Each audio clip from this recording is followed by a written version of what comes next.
Okay, good morning, good afternoon. Welcome to another video chat discussion on best practices. Best practices. You know, in the business world, companies that want to improve themselves, that want to be excellent, adopt what's called best practices. There's a number of them. They are somewhat arbitrary. It depends on your industry you're in, the type of business. You know, the best practices for a shoe salesman or a selling business is different than the best practices for the healthcare industry in a hospital and things like that, nursing. So there is some variation, and there is debate about what is the best practice for today's culture. What's an ancient practice? What's a current practice? What's a futuristic best practice? And there's even books called The 7 Habits of Highly Effective People. And in this video, in this discussion, in this teaching, I'm going to tell you that falls way short. It falls way short. Both of those things can fall extremely short because they're very limited, although they sound complete and robust and vast in their nature. So in this video, I want to convince you that the best practice for your business, for your life, for your family, the best practices to adopt is character-based. And character, personality, attitude, and other words related to that, attributes, qualities. Character has many, way more than 7 effective habits. Character is a habit. So what kind of character habits do you have? Do you have all of them? How many of them are there? There are many.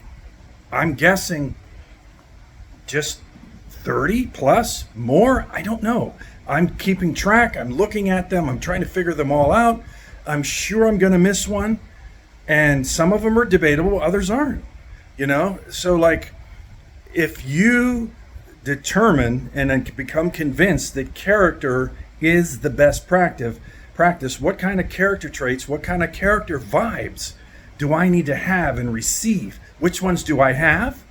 Which ones do I not have?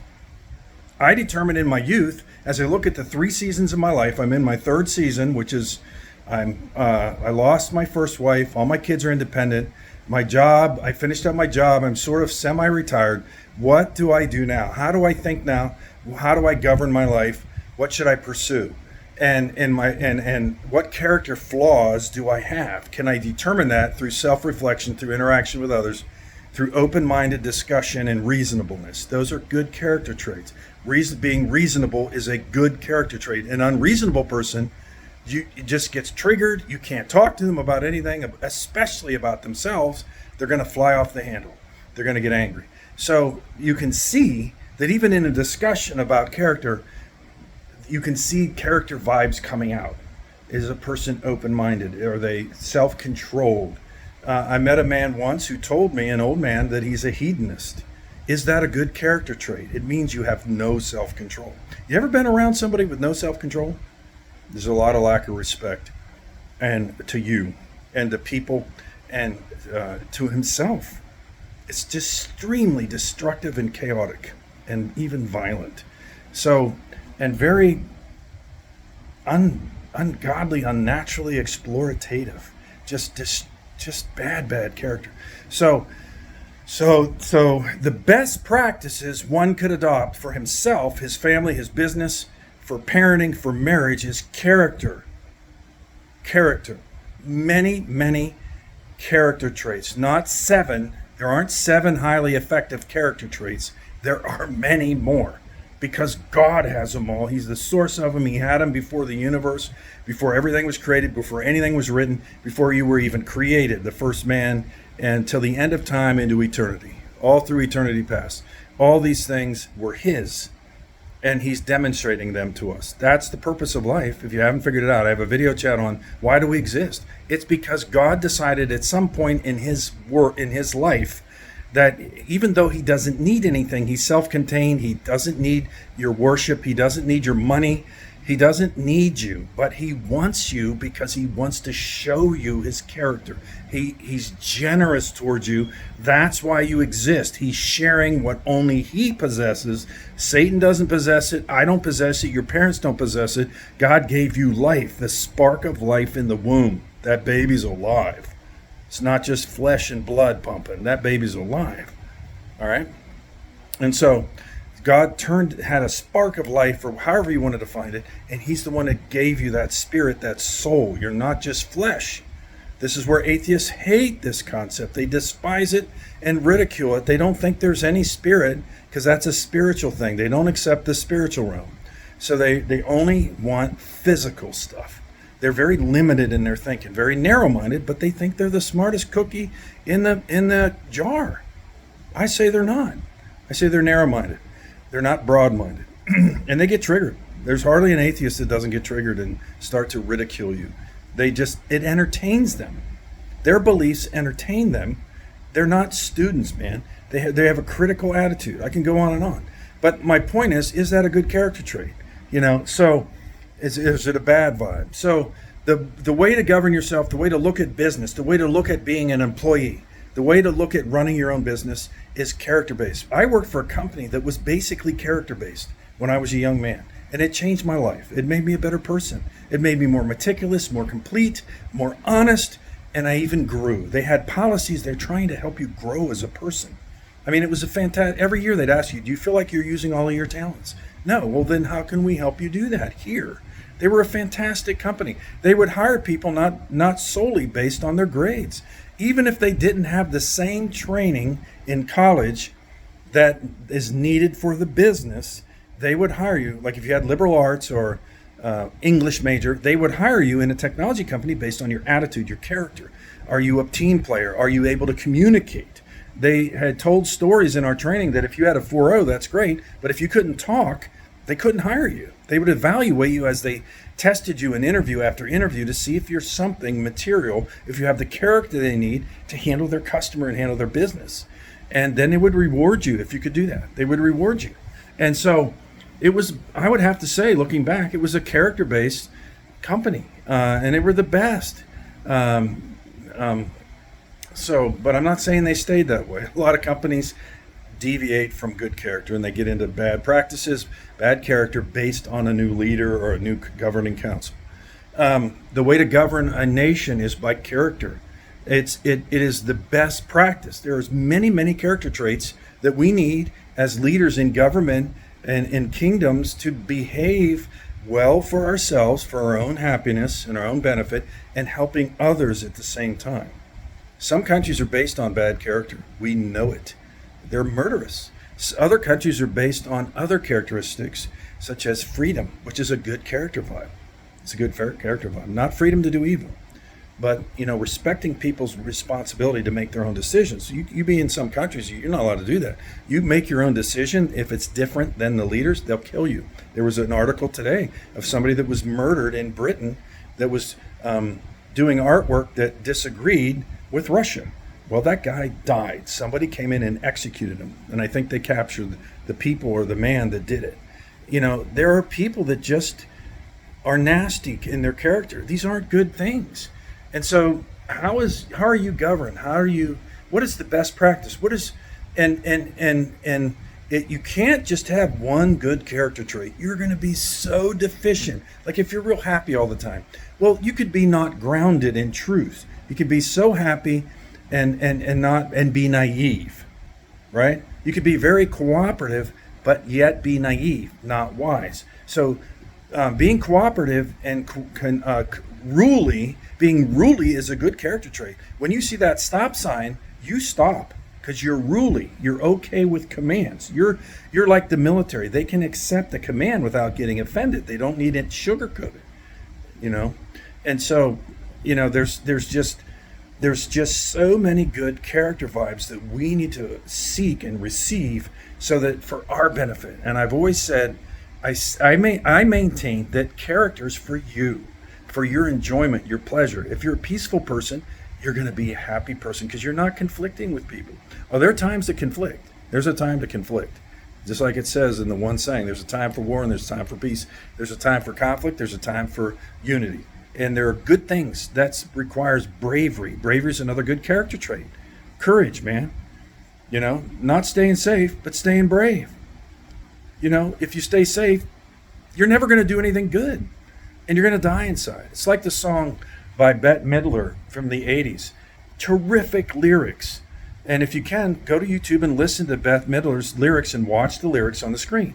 It's about courage or cowardice. Courage, taking a risk to love. Because loving somebody is a good character vibe in the right context. Not loving another man's wife like King Herod did. He loved his brother's wife and married her. That was adultery. The second marriage was adultery. That was not good. I'm not saying that. I'm not saying peace and love are the hippie crowd that just slept with every woman and smoked every drug. No, that's not the kind of vibes we want to have. That's lack of self-control. That's ungodliness. That is not good character. That is sexual morality. There's a lot of diseases that came out of the 60s because when you pass a woman around, look it up, and if she sleeps with multiple men, she can get a disease. Women aren't made to sleep with more than one man. That is not what it was for. All right? Adam had one wife, and she didn't sleep around with other guys. So promiscuity creates disease. And we know that's why homosexuals have a disease. It says it right in Romans 1 that men forsook the natural use of the woman physically.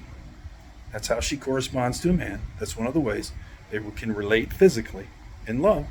It's a good trait in marriage, and not in sexual morality, not in fornication or adultery. But it says they decided, religious men. Can you think of any religious men that became homosexuals? It says since they behave a certain way, they got bad character, they worship idols, they're not worshiping the true God, God turns them over to vile passions, even homosexuality. There's a lot of religious leaders that are homosexuals because they have other bad character traits, which leads to another bad character trait, which leads to another. And it says when men sleep with men, they get a penalty in their flesh. It's a prophecy. It's a consequence for deviating from being straight. So if you're not straight, you're crooked, you're perverted, you're confused. You will likely get a disease if you do that kind of stuff. So that's why we have AIDS. It didn't come from monkeys, it came from men sleeping with men. Oh, monkeys might be able to get it, and science might be able to prove that, I don't know. But what I do know is this prophecy in the scripture, which seems to be true to me. And so, but I'm talking about best practices from a Christian perspective, because I believe God, through Christ, is the demonstration of every good quality that he has. And God wants to show us that. The reason we have the gospel, for example, is God is a peacemaker. So we're the offenders. He's offering us acceptable terms of peace in the gospel, that if we accept, receive, and believe them and perform them, we'll be at peace with God, because he wants to be unified with us. He wants to have harmony. He doesn't want to be at odds with us. And he's extremely patient. Sometimes he takes hundreds of years before he weighs in with a judgment.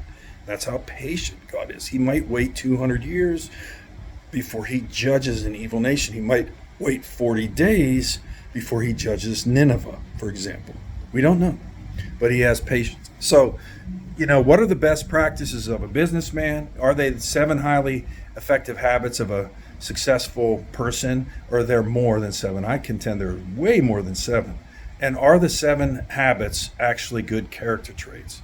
And we got to watch out. If you have diligence as your main character trait, it's great to be diligent, but equally so are all the other character traits. One character trait is not better than the other. Hope is not better than diligence. Diligence isn't better than hope, but we need both. Otherwise, we're incomplete and we will mess up. We will mess up our lives. If you're diligent to the point where you exclude other good character traits, exclude receiving and demonstrating them, you will be miserable, you will fail, you'll be incomplete, and you will not actualize. You will not come to fruition in the ways that you should. So a lot of us, for example, don't have hope. When we're young, we're downcast, we're sad, we're stuck in negative thinking. We need to flip that to be happy, flip it to get some confidence, some expectations that you can have something good in life. Hope means confident expectations in this life and the next. If you don't have confidence in that you're going to receive something good, You need to flip that to get that confidence, to get hope. So, but I'm talking about the framework of how to be the best at something. You will be the best person for yourself first, others second, when you receive more and more good character and find your faults, your flaws, and flip them to the positive opposite. So, what are the best practices? Peace, patience, kindness, gentleness. What are the opposite of that? War, unjust war, not being peaceful, being combative, not being gentle but being severe physically. Kindness means mild in some cases, or generous. Being stingy, or being severe in the way you talk to people. There's so many good character traits. Wisdom versus folly. Naivety. A lot of us are naive, self included. Many times I was naive. Wisdom is hard to come by for me. I usually learn the hard way. That's not good.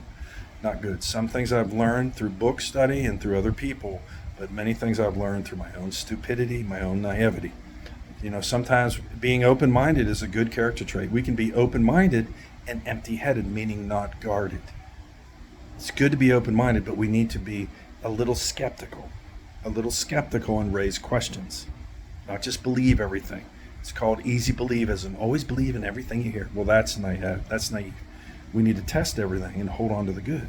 All right, so, best practices. I guarantee you, I trust, and I just hope you can comprehend how wonderful it is to consider your best practices as good character. Getting rid of all bad character, noticing what character you don't have, and obtaining that somehow through your perseverance, through your diligence, through your boldness, through your bravery, through your good character traits, through the power of your personality. You have a lot of power. Get some more. Get all the power you can. If you're timid, become bold. Learn how to be bold at the right time. If you're cowardly and you don't want to live your life, you don't have courage. You don't have bravery. Cowards want to die. Do you want to be a coward? Well, flip it and be brave. No longer want to die. Live your life. Suffer through it. And add to it hope that something good's going to happen to your life. Even though you're suffering, something good is going to happen to you in life. You see all the different character traits you need to have that'll just make you happy. Who doesn't want to have hope? I do. I lost hope one time, and I lost it for a year or 2 or 3. It was terrible. I knew it. I used to tell, I don't have any hope. I just don't feel like I just didn't want to live. But then somehow I got convinced, and it flipped in my heart, and you cannot take it away from me. I got it back because I was in a new season, man. Needed to get hope again. I had a lot of hope, but I lost it and I needed it back. So I hope this helps. I hope you understand how to have, quote, best practices. So this is a play on words. The business industry wants to adopt best practices. What are best practices? You frame it with character. Don't let the business world frame it. Don't let them tell you what best practices are. You judge and evaluate and decide and have discernment whether those are really good character traits. Because you want to frame it in a bigger frame, in the best frame ever. It's called personality, the character, good character traits, the power of personality, the psychology of character, good character. So I hope this helps.